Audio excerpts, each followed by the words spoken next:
Senin 2 Desember 2024, kebakaran hebat melanda Pasar Pramuka Pojok yang terletak di Salemba, Senen, Jakarta Pusat. Kebakaran yang diduga disebabkan oleh hubungan arus pendek listrik itu menyebabkan 50 kios ludes terbakar dan juga menewaskan 1 orang. Api baru bisa dipadamkan setelah 1 jam kemudian, setelah 10 unit damkar diterjunkan ke lokasi. Namun belakangan kebakaran di Pasar Pramuka Pojok dikaitkan dengan kasus dugaan ijazah palsu Jokowi. Beberapa pihak menyebut Pasar Pramuka sengaja dibakar untuk menghilangkan bukti pembuatan ijazah palsu Presiden ke-7 Republik Indonesia Joko Widodo.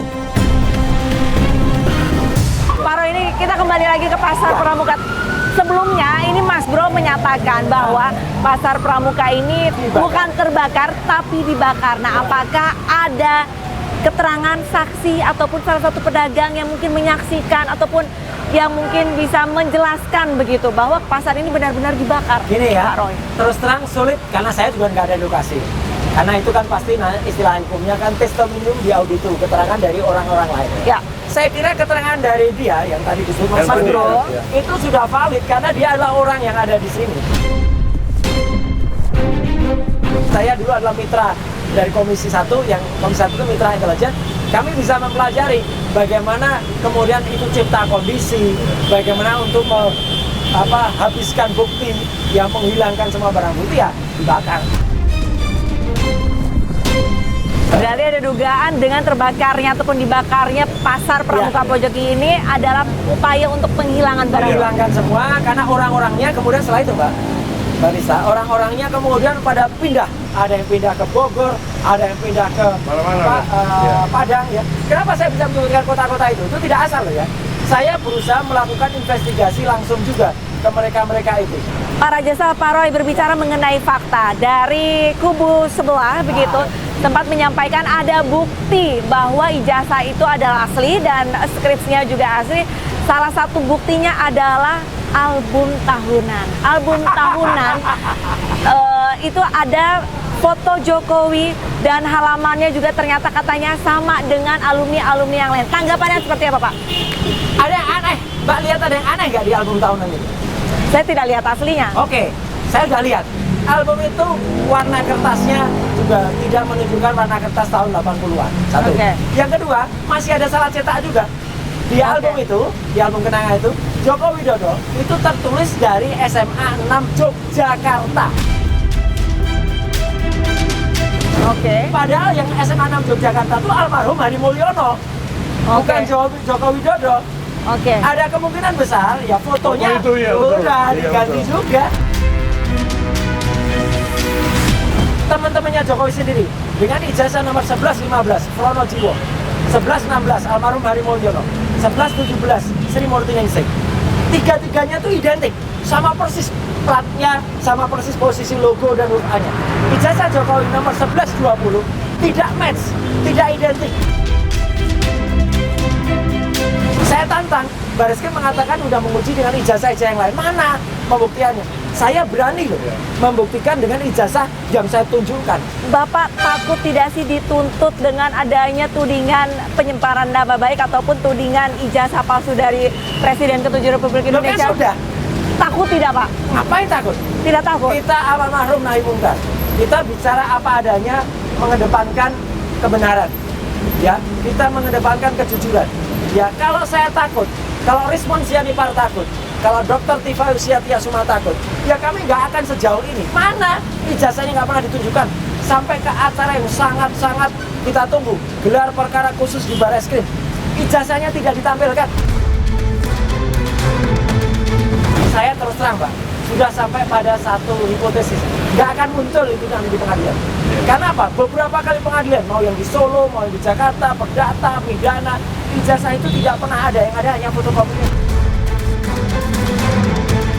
Untuk kekisruhan asli atau palsunya ijazah dari Presiden ke-7 Republik Indonesia Joko Widodo, Pak Roy itu sebenarnya inginnya endingnya seperti apa sih, Pak Roy? Endingnya ada pengakuan, kejujuran, dan sifat kenegarawanan dari seseorang yang pernah memimpin kita. Itu aja. Dan kami ingin agar ini tidak terulang lagi. Jangan lupa loh Pak, atau mungkin saja pola yang sama atau moda yang sama itu bisa digunakan untuk pemimpin-pemimpin Indonesia berikutnya kalau nggak ada. Kan nggak pernah ada dari dulu. Bung Karno itu jujur, ijazahnya asli dari ITB, Teknik Fakultas Bandung. Ya. Kemudian Pak Harto jujur sekolah rakyat. Ya. Gus Dur itu dari Kairo, dari Mesir ijazahnya.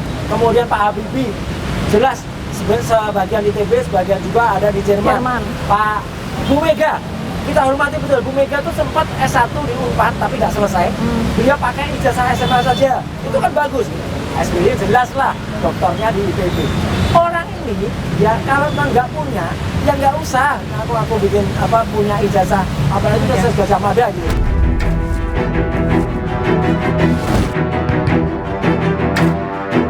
Sebelumnya, Senin 11 Agustus lalu, Roy Suryo CS kembali mendatangi gedung Komnas HAM untuk mengadukan dugaan pelanggaran hak manusia dan kriminalisasi atas laporan yang dibuat oleh Presiden ke-7 Joko Widodo di Polda Metro Jaya terkait tudingan ijazah palsu. Tim Ainus Files sempat mewawancarai salah satu terlapor yang juga ahli digital forensik, Rismond Sianipar.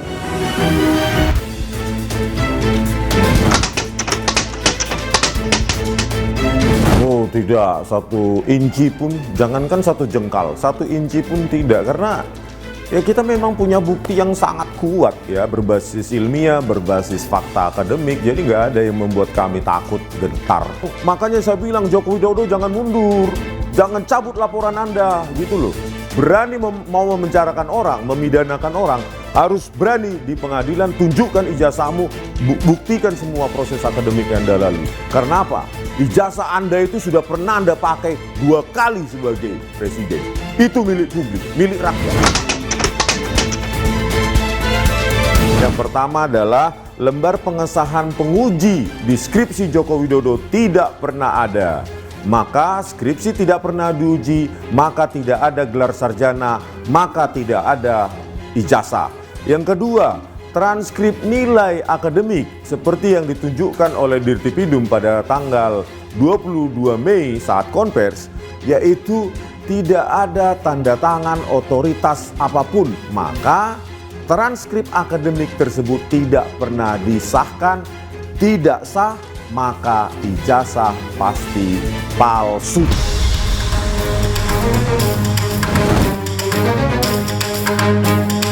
Insinyur Joko Widodo KKN, kemudian dia berkuliah, kemudian mengerjakan tugas, kemudian dan lain sebagainya.